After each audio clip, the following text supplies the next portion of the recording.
কেন্দ্রীয় বাজেটে কিসের দাম বাড়ল? সস্তা হলো কোন পণ্য? এবারের বাজেটে অর্থমন্ত্রী নির্মলা সীতারামন একাধিক পণ্যের উপর আমদানি শুল্কে ছাড় ঘোষণা করেছেন। কোনো কোনো পণ্যে পুরোপুরি কর ছাড় দেওয়া হয়েছে।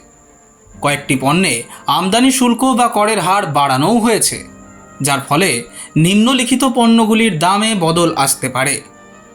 দাম কমলো যে সমস্ত পণ্যের, সেগুলি হলো মোবাইল, চার্জার, ক্যান্সারের 3 ওষুধ, এক্স-রে মেশিন, সোনা, রূপো, প্লাটিনাম, চর্মজাত পণ্য, 25টি খনিজ পদার্থ, বৈদ্যুতিন সামগ্রী আর সামুদ্রিক খাবার।